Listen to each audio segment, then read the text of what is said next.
Bonjour tout le monde et bienvenue sur ma chaîne YouTube.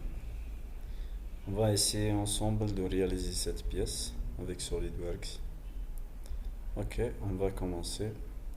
On a un diamètre de 120 avec une épaisseur de 15. Ok, sur le plan de face, je lance un nouveau esquisse. Je prends un cercle par son centre. Maintenant, on va faire la cotation intelligente. On a un diamètre de 120. Voilà. Notre esquisse ici totalement noir. Avec la fonction bossage extrude. Comme vous voyez ici, on a une épaisseur de 15. Voilà. On va mettre ici 15. Puis je valide. De le cas, on veut modifier notre esquisse. Je clique ici sur la fonction.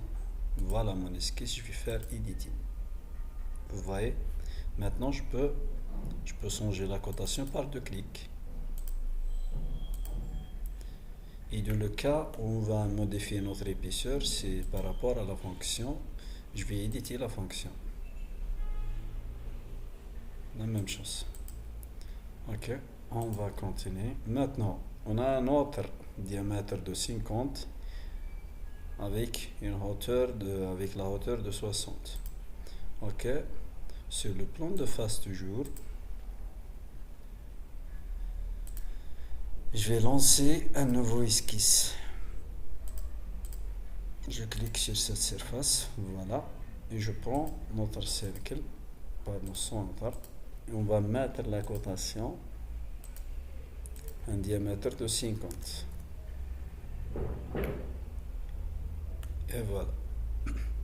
Maintenant, je valide notre esquisse. À la fin, avec la fonction bossage extrude, on peut glisser jusqu'à 60. On peut faire déplacer et on peut mettre la cotation directe. 60.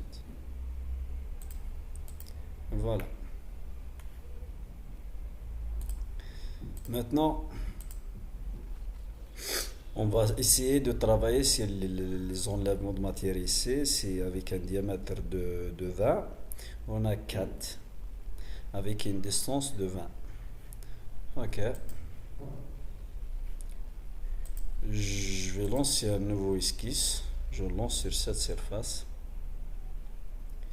Et je prends un cercle. Vous voyez le centre.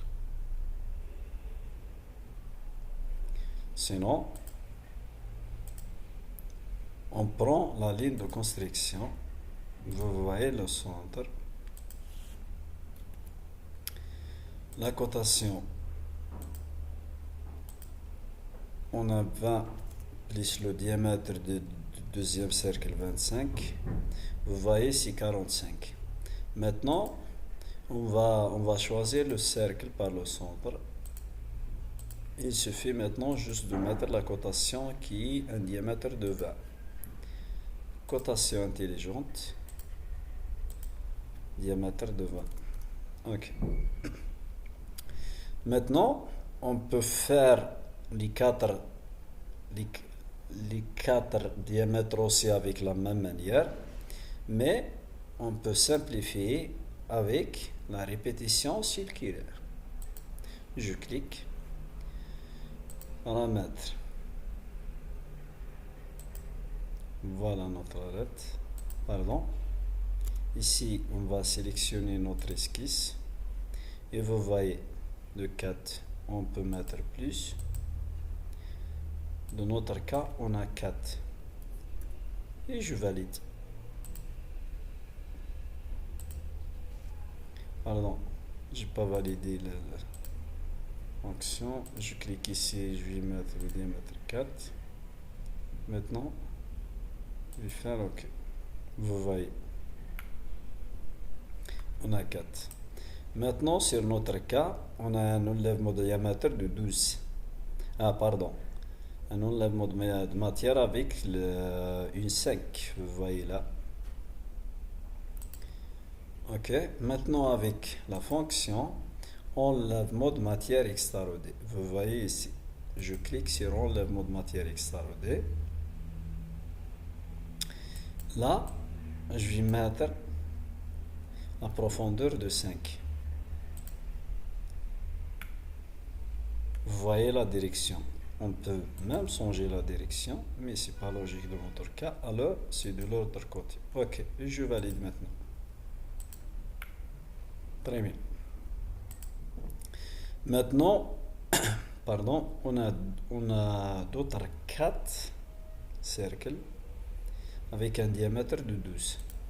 Sur le plan de face du jour, je vais faire la normale. Je clique sur la surface à l'intérieur et je vais lancer un nouveau esquisse. Maintenant, je prends un diamètre, voilà, je vais glisser juste comme ça, vous voyez le centre automatique. La cotation, on a un diamètre de 12. Je vais faire la cotation.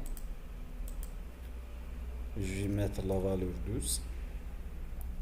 C'est le même cas, sur la répétition, je vais sélectionner la répétition circulaire d'esquisse. Je valide. On a un 4. Je vais sélectionner notre esquisse. Et voilà. Maintenant, je valide. Comme vous voyez, maintenant, avec la fonction enlèvement de matière extrarodée, on peut glisser jusqu'à la fin, comme vous voyez. On peut mettre la valeur et on peut aussi simplifier avec ici un petit changement sur la direction. Vous voyez ici, c'est la borne. Je clique juste ici et je vais faire sélectionner à travers tout. Et je valide à la fin. Voilà.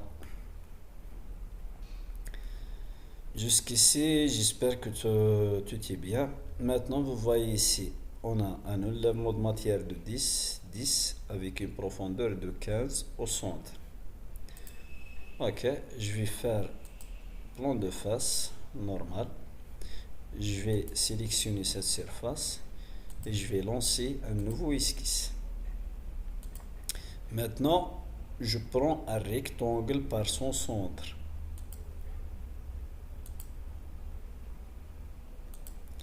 Voilà. On va mettre notre cotation C10.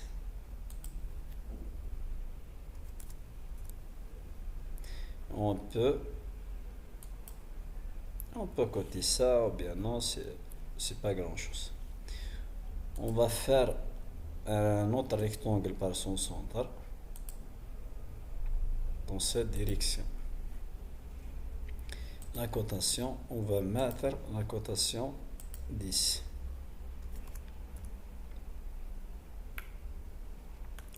Maintenant, je vais zoomer un peu. On va travailler avec l'option ajuster les entités. Je clique ici.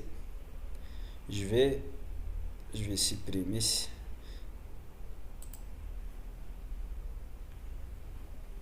Je clique ici, vous voyez. Pardon, je vais faire un retour à la fin. Je vais sélectionner ajuster les entités. Je vais glisser juste comme ça. Comme vous voyez, comme ça. Et comme ça. Et comme ça. Ok, avec un petit glissement de la souris.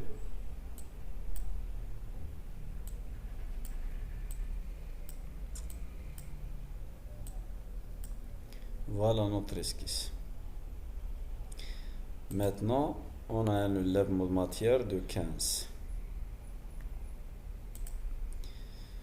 Sur la fonction enlèvement de matière extrarodée, je vais mettre la valeur 15 et je valide. Voilà notre pièce à la fin.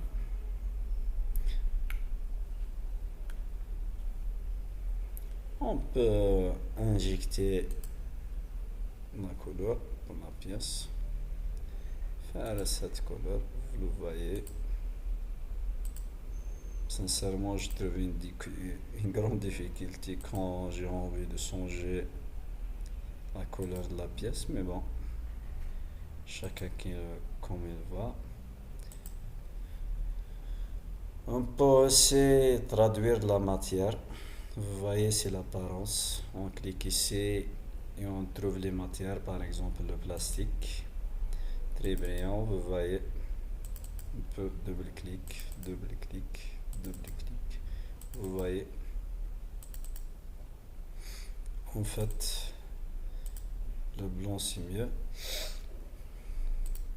Mes chers amis, je vous laisse.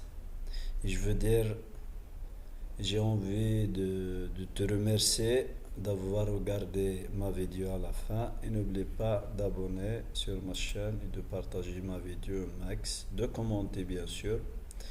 En cas de besoin, n'hésitez pas de me demander pour être à la hauteur et de répondre aussi à votre demande. Merci à toutes et à tous.